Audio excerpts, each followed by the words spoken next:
What's up, everyone? Welcome into DodgerHeads, presented by DodgerBlue.com, part of the Blue Wire Podcast Network. My name is Jeff Spiegel, joined today by special guest Andy McCullough, senior MLB writer for The Athletic, former Dodgers beat guy, now national for The Athletic. Andy, we're recording this before the chaos of the doubleheader today, and then the wild card round is upon us. Are we emotionally ready for the MLB postseason? Yeah, I mean, I would say I have some laundry that I need to do. I have to go purchase a cat carrier for reasons that aren't worth getting into right now. But yeah, emotionally, I'm fine. I mean, I live in New York, obviously, as the #1 Dodgers correspondent based in Manhattan, and I'll be heading out to LA. I think Thursday for the series starts Saturday. So yeah, just gonna watch the wild card round at home, and we'll see what happens. I love it. I love it. Well, I want to get into the Dodgers specifically, but I figured since we had you as kind of a national guy here, I want to talk about a couple of the other teams that maybe Dodgers fans haven't been following quite as closely.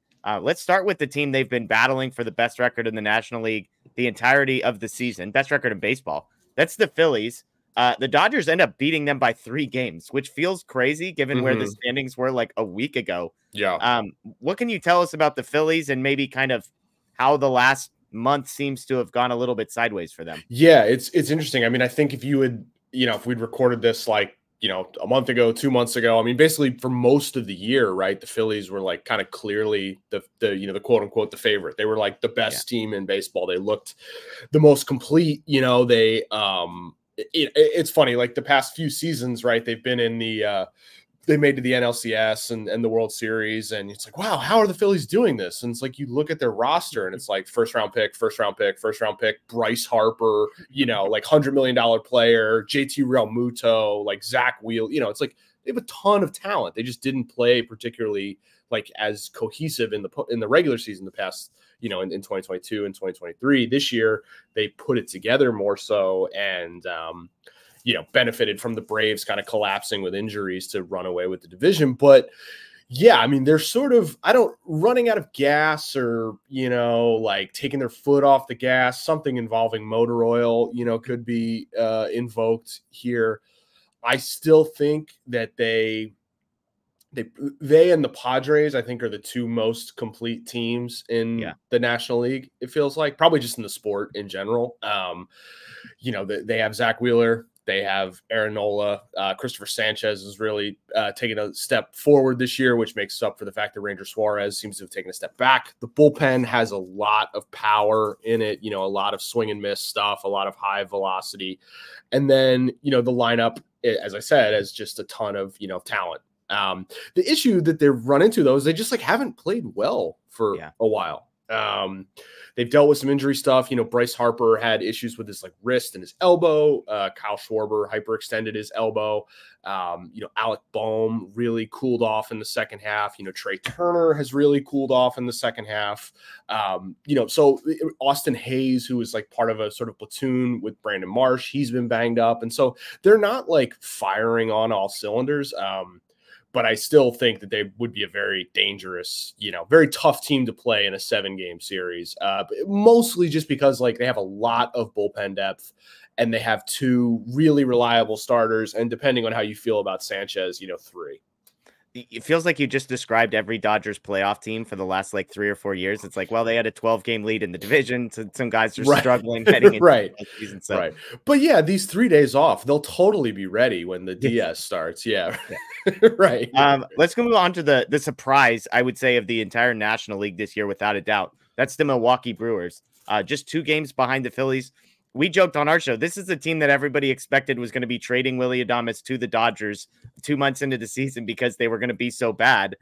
And yet, despite trading away guys like Corbin Burns, here they are with the 3rd best record in the National League and are headed to the wild card round. So what can you tell us from a scouting report perspective on how the Brewers made this work and whether or not they're a real threat from here on out? Sure. Well, it wasn't a surprise to me. I picked them to win the Central. And as I told their general manager, Matt Arnold, before the season started, I said, I picked you to win the division. I don't know who's on your team. And he was happy with that. But look, I mean, the Brewers are here for the same reasons they have been in this position for the past, 5 or 6 years, right? Like, they have an elite run prevention unit. They play really strong defense. And they've had a few sort of position players who, I think you can actually qualify as like legitimate threats offensively. Adames has put together a good season. William Contreras is really good. And then Jackson Churio, their sort of like rookie sensation has been really strong. So the issue for them that I think is going to, make it challenging is just the pitching staff they are really good at suppressing runs. They have been pretty good at suppressing runs. But if you look under the hood, it's not necessarily a sort of staff that you're going to feel really comfortable, especially in a longer series. They're starting pitchers, like Frankie Montas, Freddie Peralta, they are guys who are good, but they tend to give up more contact than you would like. And a lot of their pitchers are fly ball pitchers, which is problematic in the postseason because if you give up fly balls to elite hitters, sometimes they go over the fence. So they don't miss bats as much as they had in recent years. Sal Frelick, their right fielder, is banged up, which hurts their outfield defense. One of their real strengths is like, they give up fly balls, but their outfield can kind of run it all down. They'll still be solid there, but it hurts a little bit. And so if they give up a ton of runs, they don't really have the sort of offense that is reliable to sort of chew up and spit out another good pitching staff in the way like I think the Phillies can, I think the Dodgers can, I think the Padres can. But that said, like they do a lot of things well. They're really well managed. They scout well. Like like when I said at the beginning of the year I was betting on the Brewers or picking the Brewers. Sorry, I know. Don't bet on baseball.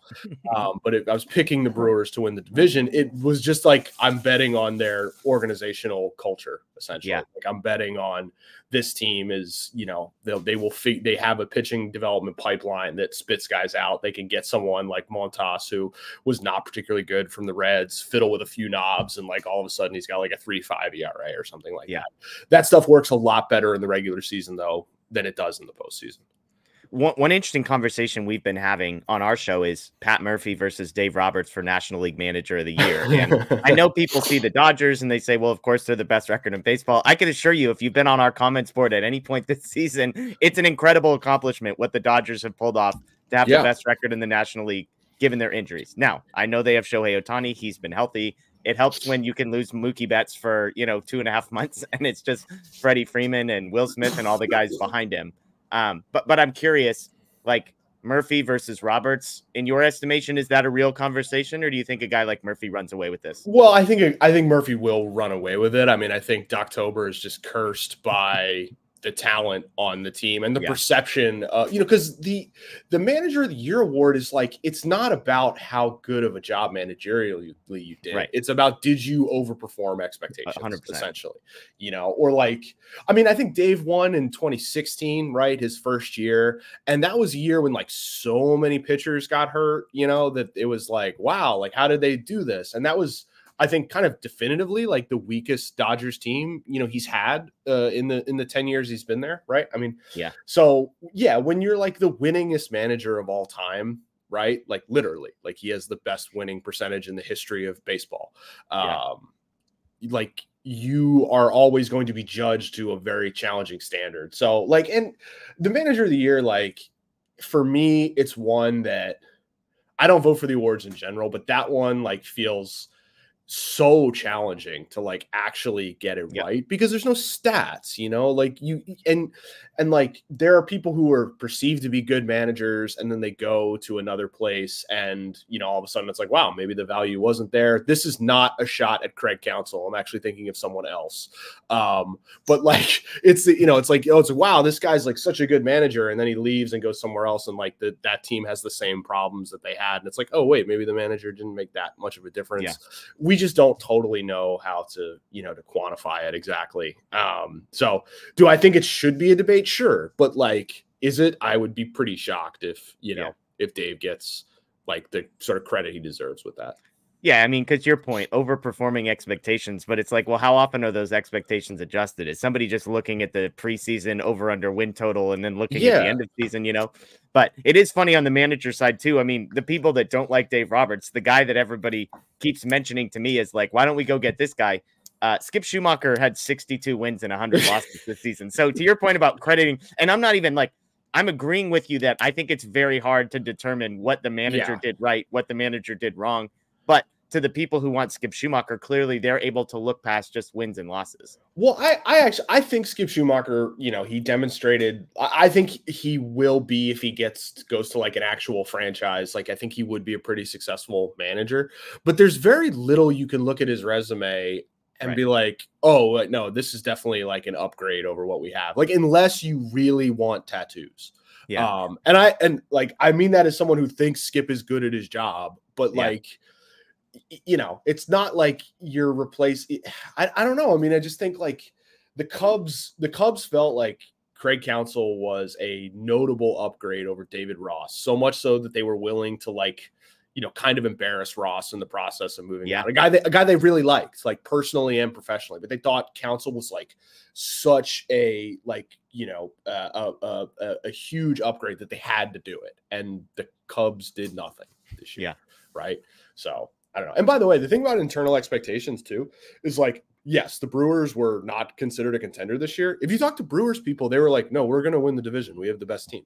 Like, there you go. And so it's like, they're not surprised by these things. Yeah. And there's like underlying sort of, data and anyway, whatever. Yeah. Okay. Let's talk Dodgers. They have the best record in baseball again. Incredible. Incredible. I mean, and I know it sounds crazy. Like, I joke with my friends who root for the Mariners or root for the Marlins, and they can't stand the Dodgers because it's like, well, they only won 98 games this year. It's like people are disappointed. But at the same time, I always try and step back and say, they had the best record in baseball. Let's celebrate that. None of it matters as of today because the postseason's about to start. They got to bye. They have home field advantage. But that's about it. The place we have to start here is with the pitching. Do the Dodgers have enough pitching to make a run? It would very much help their cause if they won some series and some sweeps. Yeah, I would say, which is not impossible. Like, it would very much help their cause if they are able to take care of business quickly. Do they have enough pitching? Yeah. I mean, at the end of the day, yes. Because like, what is the rotation right now? Right. It's going to be Flaherty, Yamamoto, Buehler, and then some version of Knack bullpenning in game 4. Yeah, that's enough. It's not easy. Like, it's going to, there's going to be, they're going to have to win some games 7-5. They're probably going to have to win some games where they're down 4-1 in like the 3rd inning. But yeah, that's enough. Is it ideal? No. Could it lead to a situation like last year? Yes. But in a binary sense, yes, absolutely. They have enough. They have a good bullpen. I know that, bullpens are always not fun to watch, but they have a good bullpen. Yeah. They have, I'd be curious. Like, I don't know. I've watched most of Buehler's starts the past 6 weeks or so. And like, I thought the one against San Diego was pretty encouraging. Yeah. The one against Colorado before that was not encouraging. Right. But you just sort of have to, if you're the Dodgers, you just have to bet sort of on the person and just believe that if they give Walker Buehler the baseball in a postseason game, you're going to get some semblance of the guy who you used to have before the second surgery. Flaherty, there's definitely concerns. I think having Flaherty as your ace, like,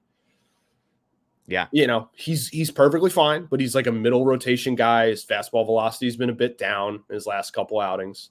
And then Yamamoto, like, man, who knows? Like, there's times where you watch him, you're like, whoa, this guy's quite good. And then you're like, man, 75 pitches through 3 innings. Okay.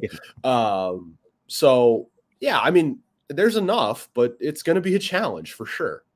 Buehler's the funny one to me. You mentioned that start against Colorado, 5 1/3, 5 hits, a walk, 4 earned runs. He also had 9 strikeouts in that game. And then he comes back the next game and it's 5 innings, 5 hits, a walk, 1 strikeout, 1 earned run. So on one hand, he gave up more base runners in the good start with less strikeouts. And then in the bad start, it was less base runners, more strikeouts. I'm curious, like, as somebody who is at the national level, is probably talking to people across the league. Do you have a sense, like, when Walker Buehler's name comes up, maybe it's internally within the Dodgers or just around the league, like, are there people that still believe that this guy has something in the tank? Or oh yeah, and maybe I should like, help me define when we say in the tank, like, is it a number 3, 4 starter, or are there people that believe he can be better than that? I mean, better than a number 3 is pretty hard. I mean, number 3 starters are increasingly rare. I think that you look at the, sort of competitiveness. I guess it's easier to feel good about him in a postseason than it is over the course of a long season, just because I think physically, like, there's still some challenges, and he's clearly, this season he's been pretty open about just like trying to figure out who he's going to be as a pitcher. Like he was a guy who was incredibly, generated a ton of swings and misses and was incredibly competitive and able to challenge guys. And there's times this year where, whether it's from, trying to chase swing and miss or not having the command, where he's just like not in the zone, he used to be someone who could compete and win in the zone. And it's possible, coming off the surgery, there's just a feeling that maybe that isn't there as much. But in terms of the talent, like, look, the fastball velocity is still pretty solid. It's not like he's sitting 90 all of a sudden, right? He still has a ton of breaking balls. He's still, a smart person. I mean, he's a person who pitches, sort of like Max Scherzer does, right? And that, like, he has a ton of options. He figures out the other person's like weakness, and that's what he attacks, right? As compared to someone like Kershaw, who's, fastball, slider, down and in, right? Buehler like has the weapons to theoretically disarm good hitters, if they have some sort of, if they're not like whatever, like the Ohtani essentially, right? If he's facing Aaron Judge, he's going to throw him a lot of sliders down and away, so I think, if you talk to people around the game, like, there's still belief in him, but I think that folks are waiting to see like how he's going to figure out like who he wants to be in this next phase of his career, right? You mentioned Kershaw. Tons of question marks. There's clearly something that has not been made public fully going on with Clayton Kershaw. And we've talked about this before. Oh, no. I'm being asked about this. Because you wrote a book on Clayton Kershaw. For those that don't know, we've had you on.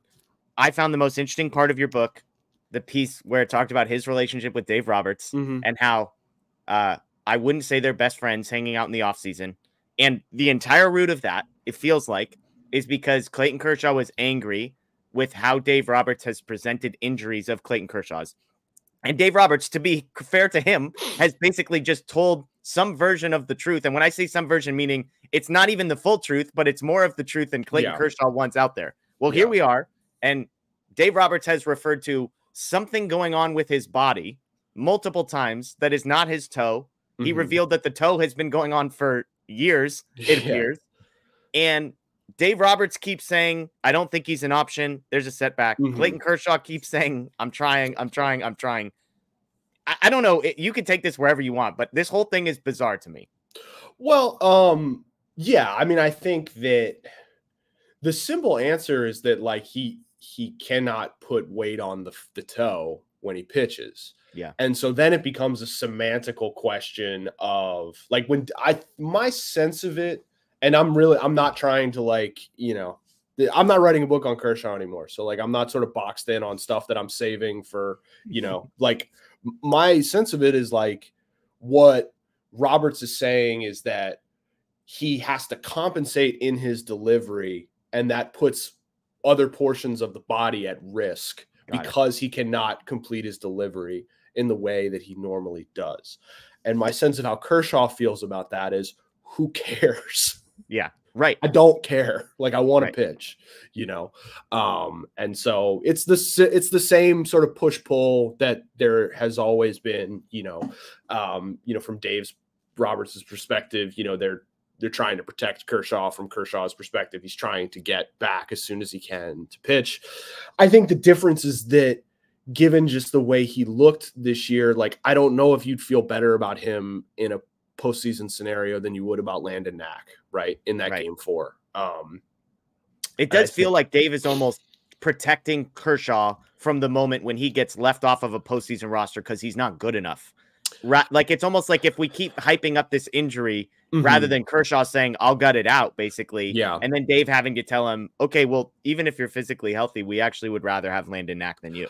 Well, I mean, I think it doesn't have to be that cut and dried. Like you could theoretically piggyback those two guys in a game 4, especially if you want to be aggressive in your bullpen usage with Flaherty and Yamamoto. It doesn't seem like Yamamoto is going to throw a pitch in the 6th. And so like, if you want to try and use your leverage guys, early and often in a series, if you could say you're covering, 5 to 6 innings with Kershaw and Knack in a piggyback situation in a game 4, you might have some protection there. So I don't think it's like, I don't think Dave is trying to spare him any embarrassment. I think that it is an actual physical thing that he cannot do. Like the toe has not healed at the rate that they would like. It's a pretty significant sort of injury. It sounds like silly, but it's like if you can't land on your foot that you thud down with all this weight, you can't like sort of finish your delivery. You can't locate the ball. I mean, you saw what he looked like, against Arizona in that last outing. It's like, why was that curveball was 68? Like, what's going on here?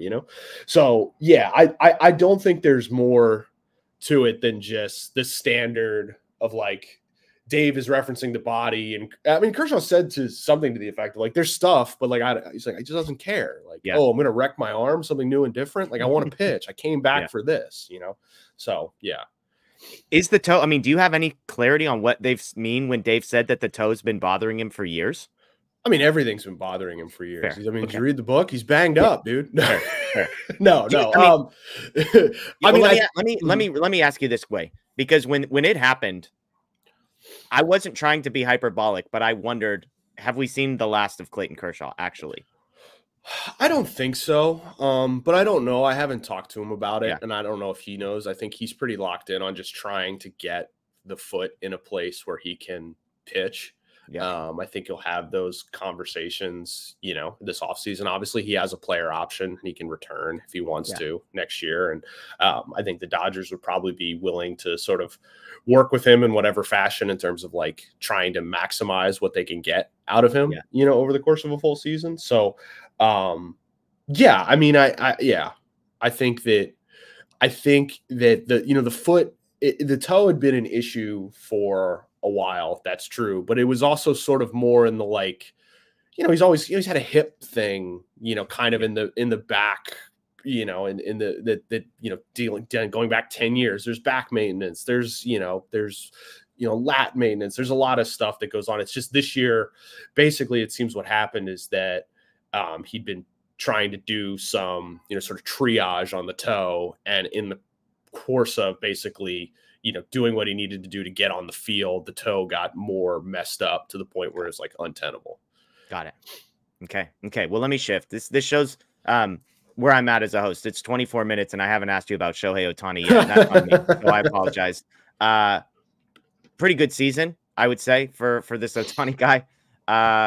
I've said all along, if the Dodgers are going to advance in the postseason, they're going to have to just outscore everybody. I mean, to your point, that the rotation is maybe better than where we thought it was going to be a month ago and worse than where we thought it was going to be 7 months ago. Yeah. The bullpen has been the one thing I've kept saying, if they can get healthy, and they added Kopech, who's been amazing, but like Trinan looks like Trinan, Evan Phillips looks like Evan Phillips, Vesia, like they've just got dudes back there. Those are compliments, right? I'm just trying to make sure. Okay, good. Yeah, exactly. I don't know. You never know with relievers. Yes. It's true. We got a guy on our show who says never trust any relievers. And unfortunately, he's been proven right more times than he's been proven wrong.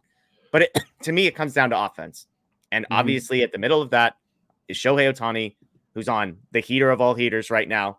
And then Mookie Betts and then Freddie Freeman, who knows with his ankle where they're at. So where are you at on the Dodgers offense and the narrative about, well, Ohtani's never been in the postseason, although World Baseball Classic. People aren't down on Ohtani, but they're down on Mookie because of the performance the last two off seasons or postseason. So give me your sort of big picture when you think about the Dodgers offense. Is this a good enough offense to just score 6.5 runs a game for the next month and win the World Series? Yeah, absolutely. Yeah. I mean, I think it's the best offense in the tournament. I think pretty clearly. One, you've got Ohtani at the top, right? And then you have 3 hitters behind him with like a 145 OPS plus, Betts, Freeman, Muncy, throwing Teoscar Hernandez, who's been pretty good. Will Smith seems to have like turned a corner. Tommy Edman, is fine. If you can get Gavin Love, but like they have the top half of their lineup is ferocious, and they're deeper than they were at the start of the year. Yeah. And look, like, I don't know. I do believe that Ohtani is a human. Like, I do think like he drinks water and breathes air and like all that sort of stuff. But I've written this like in different versions, but like he really has sort of like remodeled our understanding of what like humans can do in an athletic format, right? Like there was a belief that you could not do something for 100 years, and then this sort of alien shows up and like she's like, no, actually you can do this thing, right? And I think the way that I was there in Miami when he went 50-50 and was there at like the best offensive game ever or whatever. And Max Muncy made a great point afterwards, like in the at bat where he hit the 50th home run, for every other like hitter in the world, basically, if you're geared up to hit a home run, you're just pulling, right? You're just like looking to pull. And he got a slider away and just took it the other way for a home run. And it's just like he just has this sort of will to power that I don't know. I don't know. I mean, my friend and former colleague Dylan Hernandez has suggested that he might be immune to Dodgeritis. We're going to find out, in about a week. So you take that. So you take like, what Ohtani might do on this stage if he's able to like, sort of access that, whatever sort of, mutant genetics he has that allows him to do this, combined with, I think Betts looked pretty good in that series against San Diego and has been, his usual productive self. The Freeman ankle injury, that's concerning. Like that's pretty concerning. But Max Muncy's been really good. Yeah. Muncy's been really good this year, which has kind of flown under the radar because he was banged up for so long. But like when he's on the field, he's playing like sort of prime Max Muncy, just like sort of crushing fastballs, and taking walks and all that sort of stuff. I think Teoscar Hernandez provides an element, that they've been, sort of lacking in kind of like right-handed, power and stuff like that. And so, I mean, I think they have the best offense, and that's the thing that's going to carry them if they can go on a run. Has somebody forced you to make a World Series pick yet? No. No. Okay. I think I want to pick the Padres, though. No, gosh, don't say that on. I think show. I would. On, yeah, Andy. I know. The Padres the thing with the Padres I think is interesting is I'm not sure what their weakness is. Yeah, I'm with you. They're a very complete team. At the same time, they're going to have to win like the wild card round, which is basically they got to flip a weighted coin, 2 or 3 times. Then they got to, take what remains of their pitching staff and go up north and play the Dodgers. And like, the thing is, I don't think they would be particularly like intimidated or anything like that. They seem to like playing the Dodgers. At the same time, like I watched, all the series last week, and like, I was impressed with the way that the Dodgers sort of like answered the bell and, like kind of got hit in the mouth in game 1 and then came back and sort of, knocked them out and won the division. And so I don't know. I mean, if I had to pick right now, I think I would pick, Padres Astros in the World Series. But oh gosh, Andy, you could not have said a more vile sentence on this is the Dodgers show. I mean, what? Padres Astros. You guys let me down. You didn't buy enough copies of my book, and so I'm turning heel. No, I'm just kidding. I'm very appreciative for everything you guys did for book sales. Yeah. I don't know. In the American League is another story. I think all those teams are sort of really jacked up, and Houston, I'm just sort of betting on them because I've bet on the pedigree. When I look at the Padres, I don't see the exact flaw in a way for every other team in the NL. I know what's wrong with them. No, I'm with you. I mean, we had people that were like, I've been terrified of the Padres the entirety of the season. For that, I mean, again, it's like the Padres are a perpetual on paper team. Like you just every year you look at them on paper and you're like, okay, they have like 5 relievers that terrify you. They have three good starters that you feel, not great about having to face. And then the lineup is the lineup. Like there's dudes everywhere. Now, whether they can put it together, it's the same argument for the Dodgers, to be fair, is like, cool.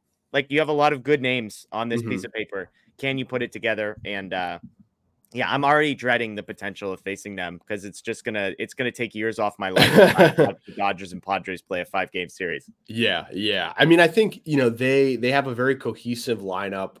Adding Arias, who I think is like kind of an overrated player in some ways, he still fits them really well because he just provides some like flexibility, around the diamond. And they have a diversity of attack in the lineup, which is always something that I like. Not everyone is up there doing the same thing.